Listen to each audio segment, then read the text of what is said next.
On the morning of August 14th, 1983, in Decatur County, Iowa, Margaret Ellis stood at the edge of a 78-acre cornfield and watched 47 black Angus bulls pour through a broken stretch of woven wire fence like floodwater breaking a levee. The animals weighed between 1,400 and 1,600 pounds each, and every pounding hoof buried green stalks into the dark soil she had tended since spring.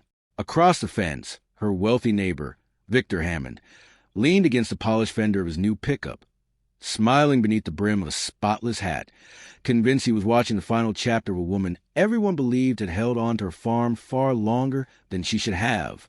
Margaret did not scream. She did not wave her arms. She simply removed her work gloves, folded them once, and slipped them in the back pocket of faded denim overalls that had already seen 20 harvests. Then she looked toward the old machine sitting beside the weathered red barn.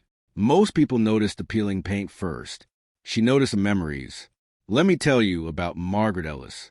She was 73 years old that summer, with hands marked by decades of fence repairs, calving seasons, frozen water pumps, and harvest dust.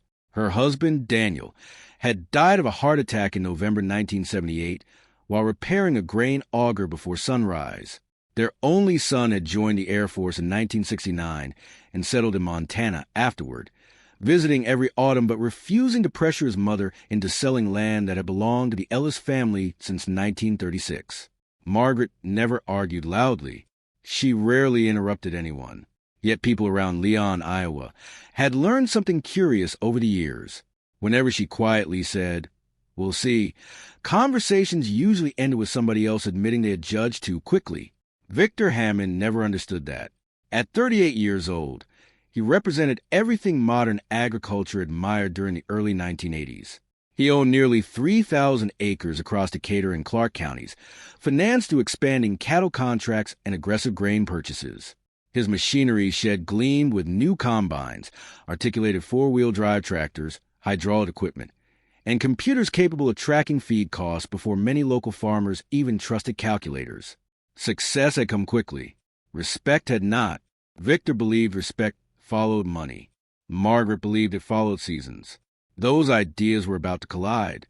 The old tractor beside her barn looked almost forgotten beneath years of careful use rather than neglect. It was a 1954 John Deere 70 row crop gasoline model, producing approximately 53 bell horsepower and nearly 6,000 pounds of steady pulling weight. Daniel Ellis had purchased it used in March 1961 for $1,850 from a dealership outside Osceola after another farmer retired. Every winter, Daniel changed every fluid regardless of hours. Every spring, Margaret greased every fitting herself. The original operator's manual remained wrapped in side wax paper in the farmhouse kitchen drawer beside their marriage certificate. Machines remembered kindness. People often forgot. Victor certainly had. 3 weeks earlier, during the Decatur County Cooperative meeting, farmers gathered beneath humming fluorescent lights to discuss falling corn prices, drought forecasts, and increasing insurance premiums. Margaret attended quietly, carrying handwritten notes inside an old leather folder. Victor arrived wearing polished boots that had never touched manure. Someone mentioned Margaret still using her John Deere. Victor laughed, not a polite chuckle, a full-bodied laugh that echoed across folding chairs until several younger farmers joined him. "That old dinosaur?" he asked loudly. "Margaret, one of these days you'll spend more time fixing it than farming. You can't beat modern equipment with museum pieces." The room laughed again. Margaret waited until the sound faded. She looked directly at Victor. Her blue eyes never hardened. Her voice never rose. "If the work gets done," she answered calmly, "the field doesn't much care what color the paint is." Nothing more. She gathered her papers. She walked outside. Several older farmers watched silently because they had heard words like those before, and they remembered who usually ended up right. Had you ever known you were right when everyone around you insisted you were hopelessly behind the times? That feeling settles deep inside a person. It does not make them louder. Sometimes it makes them quieter, because certainty rarely needs applause. Let me tell you about those 47 bulls. They belong to Victor's newest breeding program, purchased during a June livestock auction near Creston for more than $94,000 altogether. Powerful animals, valuable animals, animals selected for rapid weight gain and premium genetics. Victor proudly showed photographs to anyone willing to look. He often described them as an investment that would pay for itself within 3 breeding seasons. Strong animals, not careful ones. Margaret understood livestock differently. She knew frightened cattle followed momentum before instinct. She also knew something Victor had never bothered to learn about the lowest corner of her western pasture, where an old limestone drainage channel disappeared beneath waist-high grass after every wet summer. As another section of fence collapsed beneath the surging herd, Margaret started walking toward the waiting John Deere instead of away from the charging bulls. Victor stopped smiling. Then he noticed where she was going, and for the first time that morning, confidence slipped quietly from his face. Victor took 2 hurried steps away from his truck and shaded his eyes. "Margaret," he shouted, "don't go near them." She never answered. The old John Deere 70 sat beneath the shade of a cottonwood tree, exactly where she had parked it after mowing pasture 3 days earlier. Dust covered the hood. A faded grease pencil mark still showed the date of the last oil change, August 2nd, 1983. She climbed onto the steel seat with the slow confidence of someone who had performed the same motion thousands of times. Her left boot found the clutch. Her right hand reached for the choke. The engine didn't start immediately. It never had. Daniel always said an honest machine deserved patience. Margaret pulled once, twice. On the third pull, the 2-cylinder engine exploded to life with the unmistakable pop, pop, pop, pop that old John Deere tractors carried across valleys for generations. Blue exhaust drifted into the humid Iowa air. Victor stared. He had almost forgotten that sound. The bulls hadn't. Several lifted their heads at once, not because they feared the tractor, because they recognized steady noise. Livestock often trusted consistency more than silence. Margaret eased the transmission into first gear. No hurry, no panic, just movement. The tractor rolled forward at little more than 2 miles an hour. Meanwhile, another dozen rows of corn disappeared beneath the pounding herd. Victor looked from a ruined crop back to Margaret. His smile was gone completely now. He climbed into his pickup and raced toward the broken fence, spinning gravel behind him.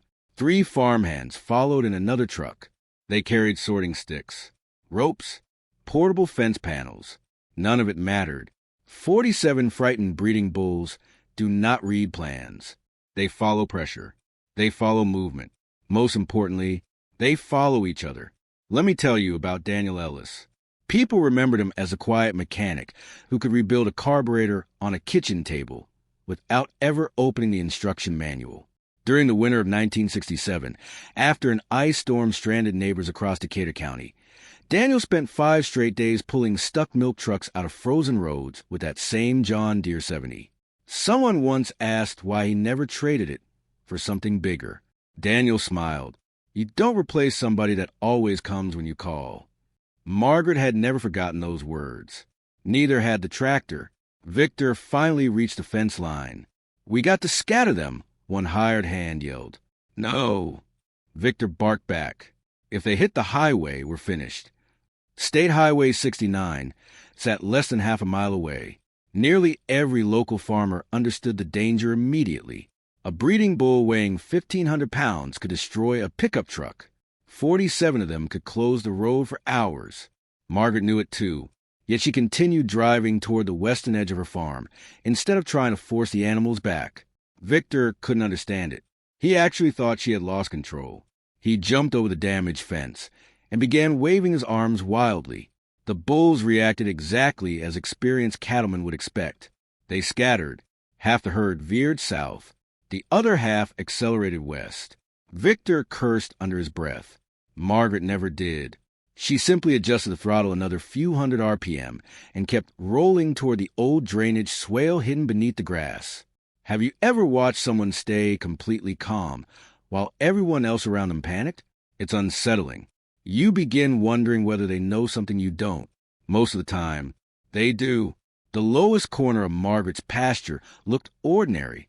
Golden grass, a few cottonwoods, an abandoned stone culvert built by county crews sometime around 1940. But underneath that grass lay shallow limestone shelves polished smooth by decades of spring runoff. Margaret had walked that ground every season for nearly 50 years. She knew every dip, every washout, every hidden crossing. Victor had bought the neighboring property only 6 years earlier. He had never bothered to learn it. His GPS maps never showed limestone. They never showed memory. The bulls reached the swale first. The lead animals slowed instinctively. The rest piled in behind them. Suddenly the charging herd compressed into a dense, confused mass instead of spreading across open ground. That was exactly what Margaret wanted. The tractor approached steadily from behind, not chasing, guiding. The engine note never changed. Pop, pop, pop, pop. Old machines had rhythms. Animals noticed rhythms. Modern engines screamed. This one spoke. Several older farmers arrived in dusty pickups and stopped along the gravel road. Nobody laughed now. Nobody shouted advice. They simply watched. One of them, 80-year-old Clarence Moore, removed his cap. "I'll be," he whispered. "She's doing exactly what Daniel taught her." A younger deputy sheriff, standing nearby, frowned. "What is she doing?" Clarence smiled without taking his eyes off the field. "Waiting." That confused the deputy even more. Meanwhile, Victor grew increasingly desperate. "If we don't push them now, they'll break through." Clarence quietly shook his head. "No, they'll break through if you keep pushing." Margaret never looked toward the crowd. Her attention stayed on the lead bull, the biggest animal in the herd, nearly 1,600 pounds, a scar across its left shoulder, silver auction tag still hanging from one ear. When that bull stopped, the rest would stop. She knew it. Victor didn't. He kept yelling. The louder he became, the less control he had. Let me tell you about old cast-iron tractor engines. People often confuse horsepower with pulling ability, but farmers who worked before electronic transmissions understood something different. Horsepower measures how quickly work can be done. Torque measures the twisting force that actually keeps heavy loads moving. Those old two-cylinder John Deere engines produce enormous low-speed torque because of their long piston strokes and heavy flywheels. They didn't race. They leaned into work. That's why an older tractor with fewer advertised horsepower could sometimes outpull newer machines under difficult conditions. It wasn't magic. It was physics designed around patience instead of speed. Margaret believed people worked much the same way. Patience usually outlasted power. The lead bull finally lifted its head toward the steady sound of the tractor. It didn't charge. It listened. Then it turned exactly 3 steps to the left. The rest of the herd shifted with it like water following a riverbank. Clarence smiled. "There it is." Victor stared in disbelief. He had spent nearly $100,000 buying those animals. Margaret was steering them with a tractor older than he was. For the first time since arriving, he stopped shouting. He simply watched the old woman guide 47 massive bulls toward a narrow opening between 2 ancient hedgerows. And then every farmer along the fence realized where that opening led. Not back into the corn, not toward the highway, but toward a pasture surrounded by the strongest stone fencing in the entire township. A pasture Victor himself had forgotten even existed. The moment the first bull crossed through that gap, every heartbeat along the fence seemed to stop. The first bull stepped through the opening without hesitation. The second followed, then the third. Within seconds, 47 animals that had looked impossible to control were moving in a single file through a gap barely wide enough for a hay wagon. Nobody spoke. The only sounds were the steady rhythm of the old John Deere. Pop, pop, pop, pop, and the heavy breathing of thousands of pounds of livestock. Victor Hammond stood frozen beside the broken fence, his hat hanging loosely in one hand. For the first time in years, he realized that every expensive piece of equipment he owned had become useless. The only machine accomplishing anything that morning had been built nearly 30 years earlier. Margaret never looked back to see whether anyone was watching. She already knew they were. She eased the tractor another 20 yards forward. Not enough to frighten the herd, just enough to keep the pressure steady. Experienced cattlemen understood something city people rarely did. Animals don't think like people. They don't make complicated decisions. They search for the easiest path that feels safest. Margaret wasn't forcing 47 bulls to obey. She was quietly removing every reason for them to do anything else. Let me tell you about that stone pasture. It had been built by hand in 1912 by Norwegian immigrants who settled the Ellis property long before tractors ever reached southern Iowa. Limestone rocks pulled from nearby fields had been stacked without mortar, each one fitted against the next by men who measured strength with their eyes instead of rulers. Daniel's grandfather used to say that a good stone fence wasn't built for one lifetime. It was built for 4. Every spring, Daniel and Margaret walked those walls together, replacing loose stones after frost pushed them out of place. Neighbors laughed at that, too. Just tear it down, they said. Put up barbed wire. Daniel always smiled. Stone doesn't rust. Now those forgotten walls were about to save Victor Hammond nearly $100,000. The last bull entered the pasture. Margaret brought the tractor to a stop. She climbed down slowly. No celebration. No dramatic gesture. She simply picked up the heavy wooden gate, swung it shut, and dropped the thick iron latch into place. The entire rescue had taken less than 25 minutes. Silence settled over the field. One by one, trucks rolled closer. Farmers climbed out. Nobody knew quite what to say. Victor walked toward the gate with slow, uncertain steps. His boots, polished that morning, were now covered in black Iowa mud. He looked at the bulls, then at Margaret, then at the old tractor. Finally, he spoke. I thought they'd scatter. Margaret nodded. They almost did. You knew about this pasture. I've known about it for 50 years. Victor looked across the stone walls. I never even noticed it. Margaret smiled gently. That's because you drove past it.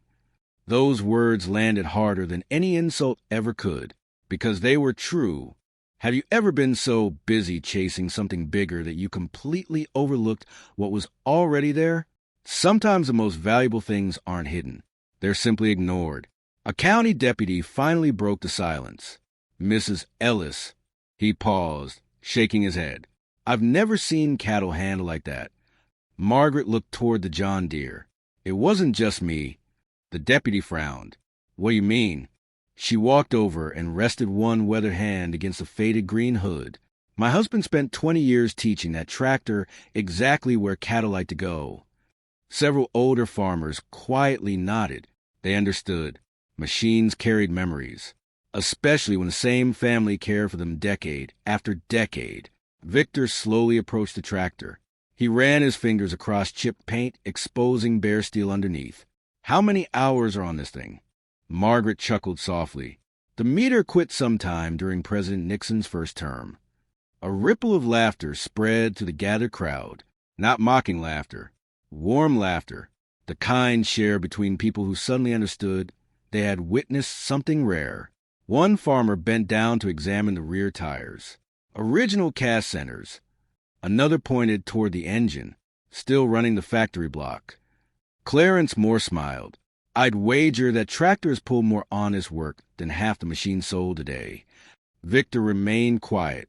He wasn't studying the tractor anymore. He was studying Margaret. Everything he believed about farming suddenly felt incomplete.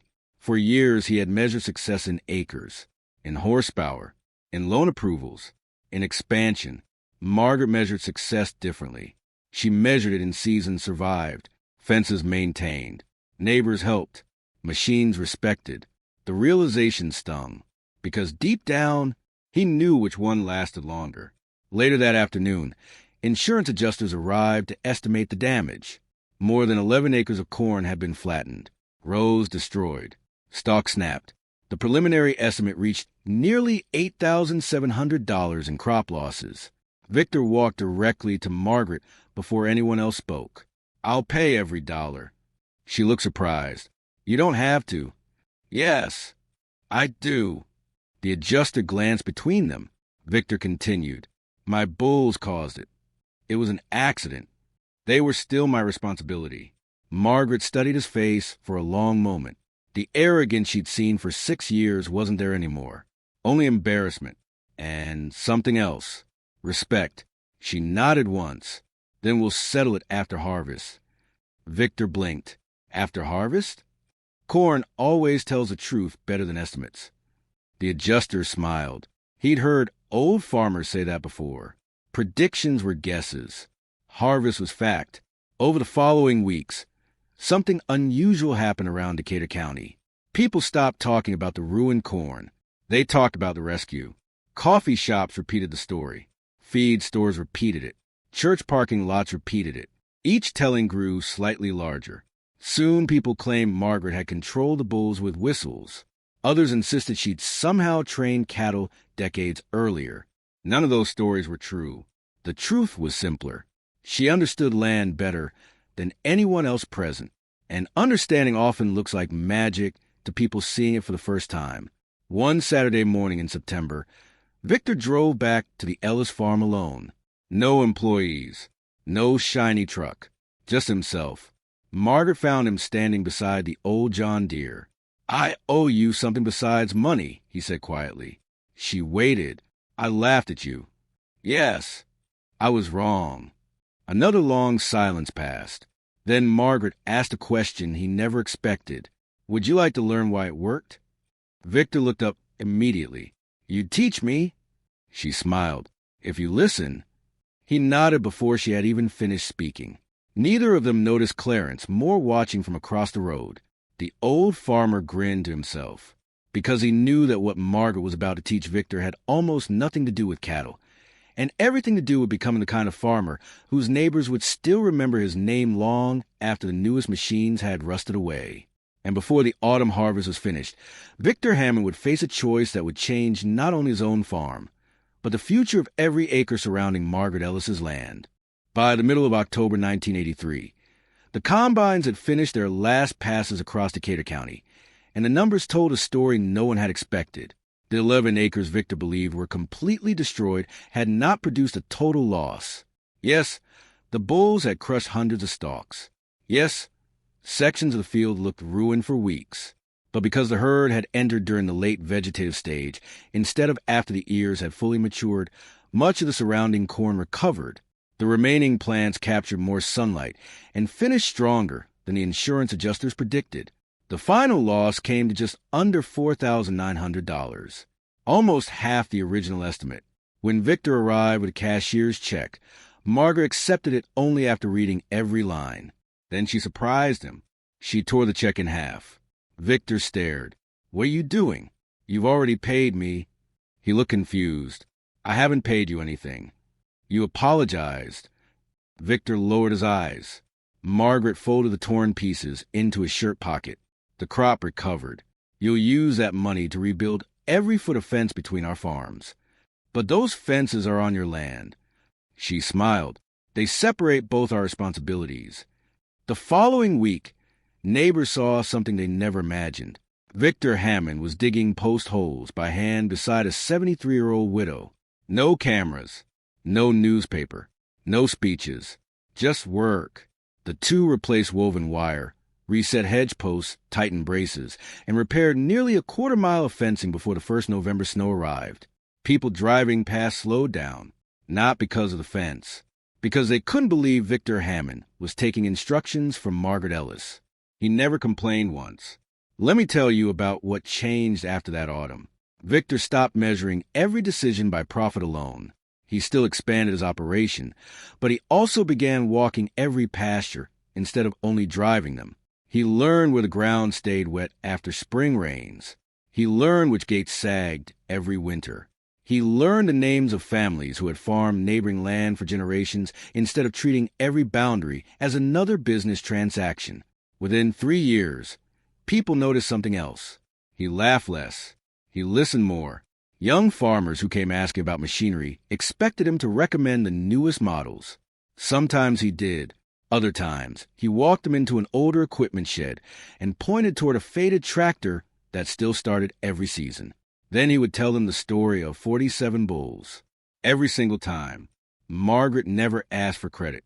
She preferred hearing the lesson travel farther than her name. Every spring after that, Victor visited before planting. Sometimes he brought coffee, sometimes fence staples, sometimes nothing at all. They would stand beside the John Deere while meadowlarks sang from the pasture. He asked questions, hundreds of them, not about horsepower, about judgment, about weather, about patience, about knowing when not to force a problem. Margaret answered each one carefully. The land speaks. You just have to quit interrupting it. Those became words Victor repeated for the rest of his life. In 1988, 5 years after the bulls crossed the fence, the Decatur County Agriculture Extension invited Margaret to speak during a conservation meeting. She almost declined. "I don't give speeches," she said. The county agent smiled. "You don't have to." She stood before nearly 200 farmers wearing the same faded work boots she had worn for years. Her talk lasted less than 15 minutes. She never used notes. She never raised her voice. At the end, someone asked what the secret to successful farming was. Margaret looked toward the back of the room, where Victor sat quietly. The land has survived every farmer who ever believed he owned it. Nobody forgot that sentence. Not even Victor. Time, as it always does, kept moving. The John Deere 70 remained exactly where it belonged. Every winter it received fresh oil. Every spring, fresh grease. The original operator's manual stayed inside the farmhouse drawer wrapped in wax paper. By the early 1990s, collectors offered astonishing prices. $8,000, $10,000, eventually nearly $20,000. Margaret refused every offer. It isn't for sale. Why not? Because memories aren't. In the spring of 1996, Margaret Ellis passed away peacefully in her sleep at the age of 86. Her son, Thomas, returned from Montana for the funeral. Afterward, he walked quietly into the machinery shed. The tractor waited exactly where his parents had left it. He turned the fuel valve, pulled the choke, pressed the starter. Pop, pop, pop, pop. The old engine answered as faithfully as it had for more than 4 decades. Neighbors standing outside smiled through tears. Some machines become antiques. Others become family. Thomas kept farming the land, not because it made him wealthy, because it carried people worth remembering. Victor attended every harvest for the next 20 years. Sometimes he drove a combine. Sometimes he repaired fence. Sometimes he simply sat on an overturned bucket beside Thomas and listened to stories about Daniel and Margaret. The wealthy neighbor who once laughed in front of an entire cooperative meeting became the first person to stop anyone else from mocking old equipment. Whenever someone joked about outdated tractors, Victor always answered with the same words. Don't laugh until you've seen what experience can do. The younger farmers usually smiled politely. Then Victor would point toward the old John Deere crossing a distant pasture, still working, still pulling, still speaking in that slow, familiar rhythm. And suddenly nobody laughed anymore. Years later, high school agriculture classes visited the Ellis farm as part of local history tours. Students expected to hear about machinery. Instead, they learned about humility, about patience, about fences, about neighbors, about the difference between owning land and understanding it. Many admitted afterward that it was the first farming story they had ever heard that wasn't really about farming at all. It was about character. Some stories survive because they are dramatic. Others survive because they are true enough to recognize ourselves inside them. This was one of those stories.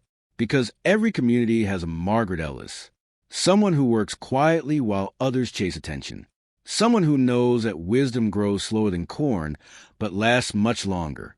Someone whose greatest victories never require applause.